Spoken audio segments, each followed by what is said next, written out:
Jurij Zrnec, pozdravljen.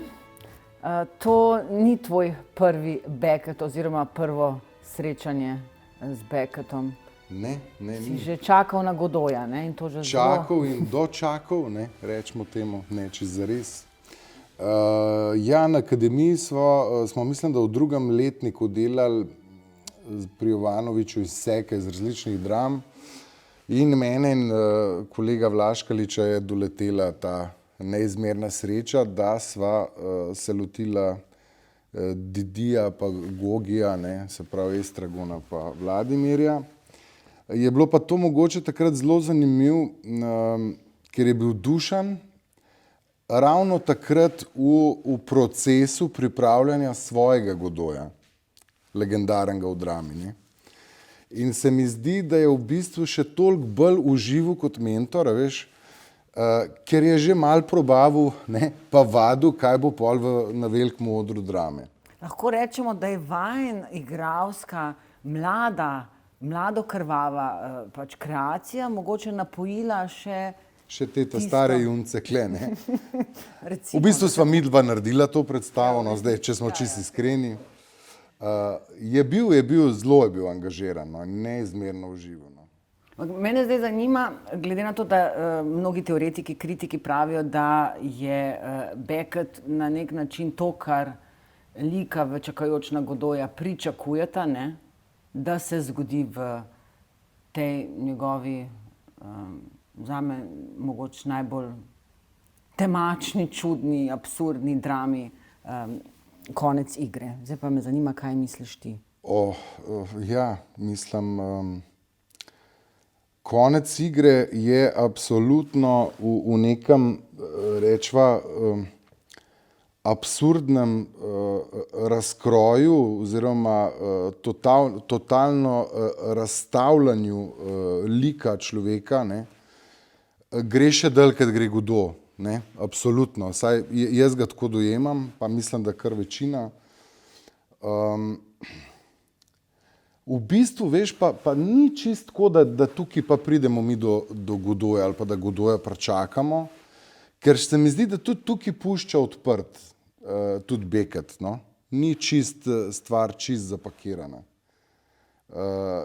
Gre pa seveda dalj v tem, ne, absolutno bolj po orje, po mulju duše, razumeš, res je situacija še bolj brezizhodna. Tako da, kar si rekla, temačno pa to, ja, težko je to delati, no. No, to je bilo podvprašanje, ne, kako v tem času, ne, nazadnje smo leto in pol in še več živeli v majhnem, hermetično, nepropustnem zaboju oziroma v škatli oziroma kje so zdaj te liki v koncu igre, ne? V bistvu v nekem zaboju, ne? V neki... Ja, dva sta v kantah za smeti, ne?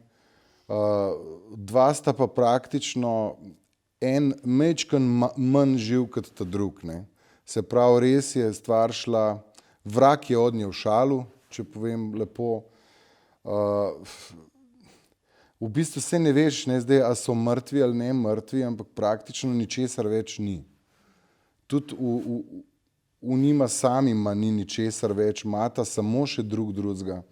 Mislim, kar ti moram povedati, kar je bilo res zanimivo pri delanju te predstave, je to, koliko daleč ali pa kako nizko padejo človekove potrebe, ko si ti na skrajni točki življenja. Ne. V bistvu, kako skromno, malo, kakšne so te potrebe, da človek sploh še obstaja, kjer so te kljuke, ki se jih oprijema, česa se sploh veseli. Veseli je, da sploh nekaj je, karkoli že, samo da nekaj, tudi če je nekaj slabega. Ker to še pomeni, da si še. Da si še živ, da ja, še nekaj občutiš. Da sploh še nekaj je, pa tudi če ni nič, ne, v narekovajih. Tako da v bistvu to kalkulacijo dati v naš igralski program je kar težko, ne, ker rečva COVID situacija, zaprtost in tako naprej. Ja, recimo, bolj metaforična, ne, zaprtost. Tako, ampak Nismo na tej točki kot tvoj junak, ne? Ne, nismo na tej točki. Klov pa Ham. Ne.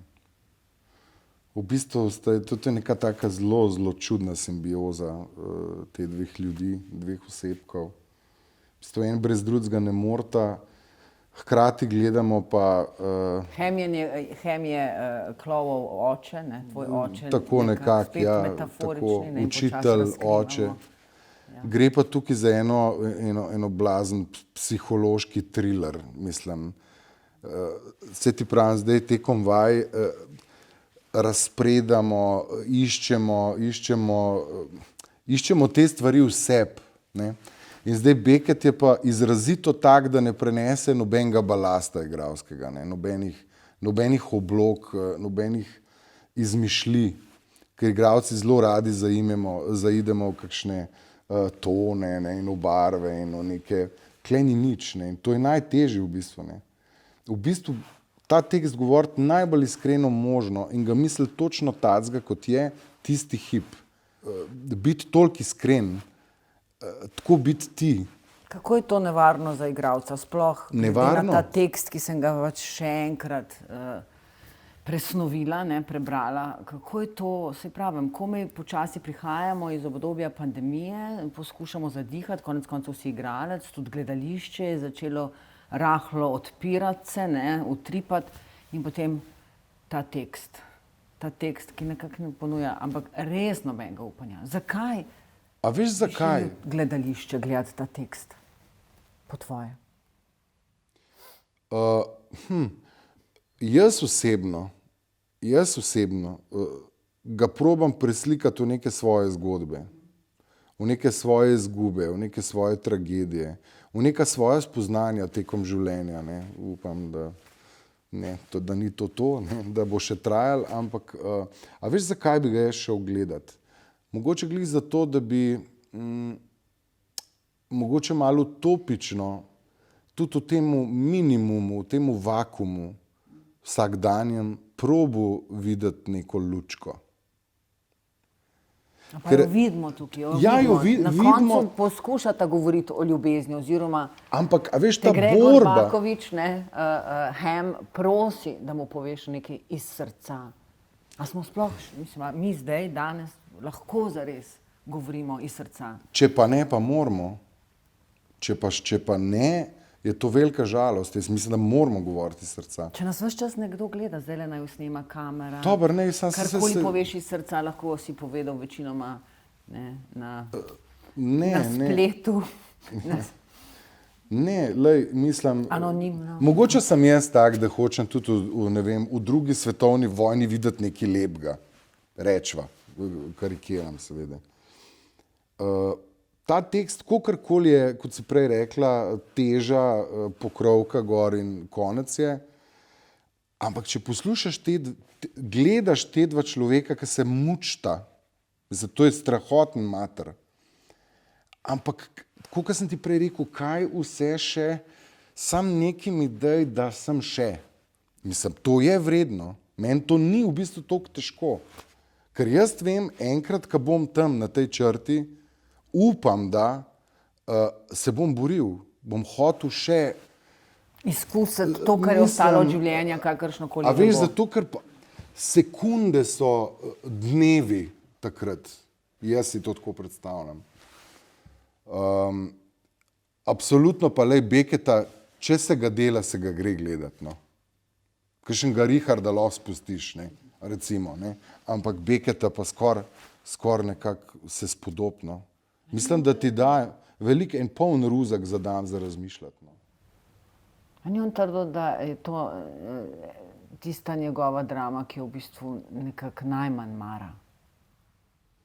Verjetno je res toliko njega not, ne. Verjetno nek tak čuden špegel, ali kaj. Mogoče se jo zato bojimo iti gledati. Jaz se jo bojim. Ne se je bati gledati. Ne, zakaj? Mislim, pazi, se to minevanje, pa ta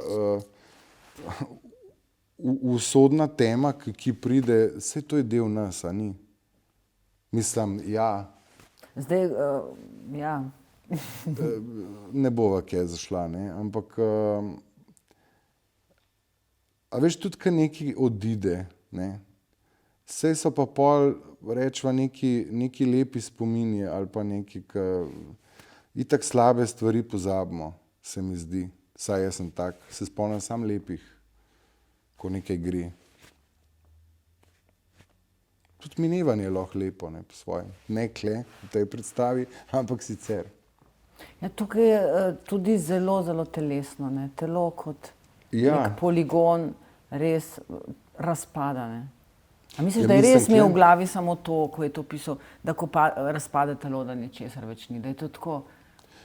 Mislim, tukaj je pač posegel, tukaj je dejansko posegel zelo čist dramaturško, namensko v popoln hendikep lika, ne? Mislim, v popolno tako, bo rekla, telesno destrukcijo, glih zaradi tega seveda, da vsa ta želja in to stremenje pride še toliko bolj do izraza, če me razumeš, ne, recimo Hem je nepokreten, slep, krvavi, poln ran v narekovajih in tako, pač res se ne vemo, je živ ali ne, skratka, ampak ta človek, a veš, je tako, on bi tako on se tako spomne, ampak ker ima sam tega nesrečnega klova zraven, ne, praktično ga didaktično mučiti vseh 56 strani ali koliko. In je v bistvu zdaj, še enkrat se vračam, ker so pri nas stvari, tekst, ki je zazvenel, je to res tako mučno.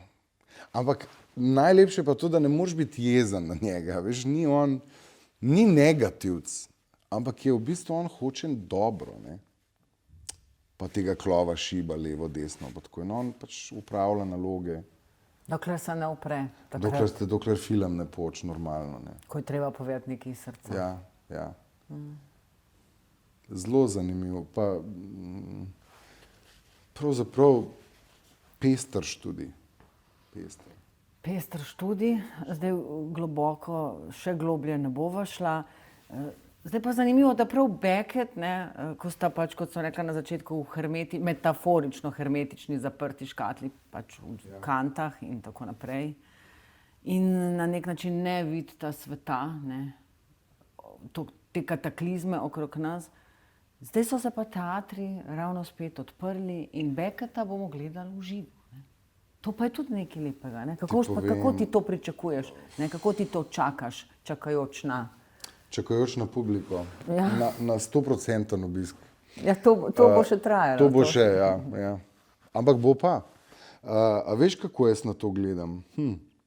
Teater, to sva se že enkrat klele pogovarjala, brez ljudi, je neka smešna tvorba, ne, mislim. Takrat mislim, da sem ti rekel, da drug za drugega na odru igramo, ne? Da smo konec koncev igralci drugemu publika, kar ni tako bed, glede na to, kakšni ljudje smo. Ker važno je, da imaš sogovornika. Sam da nekdo. Saj špegu mi dajte, da se z manj s kom za pogovarjati. Ne, mislim, lej. Ampak mogoče, lej, zdaj, teatri so se odprli, ne? Veliko predstav je delanih, Četrta stena in tako naprej, blazno rabimo odziv zmeriti, je bilo se kaj reža. Tukaj, mislim, ta postavitev, ta tekst, režija, koncept in vse tako, se mi zdi, pa skoraj ne rab ljudi, no. Mislim, a veš kaj mislim, ker sta ona dva, Klej je, tako bom rekel, sem se zaplezil. Četrta stena absolutno velja tukaj. Klej ni nič, kar bi midva fišala pa neki, ne. Klej te dva človeka praktično, tako kot sem ti prej rekel, da gre za simbiozo, čudno, zelo čudno, rabita samo drugega za to, da sta. In mi smo voajeri. V bistvu zelo, zelo, ampak po moje znam marsikomu zelo grenitne. A veš, Beckett ima tudi sicer v moških likih, ne, Ampak tukaj not imaš tudi zelo, mogoče v Godoju bolj, ta zelo nek izrazit žensko-moški odnos not, ne. Tudi tukaj je tako, vse je, ni toliko izrazit, ampak pa ogromno neke resnice in not, ne. Pa principov, pa no sej, da nam vsega povedal zdaj. Ja, da ne boš vsega povedal. Najlepše je pa ta stavek za konec. Če se dela Becketa, se ga gre gledati, ne. Absolutno. Hvala, Juri. Hvala tebi. Konec igre, ne. Konec igre.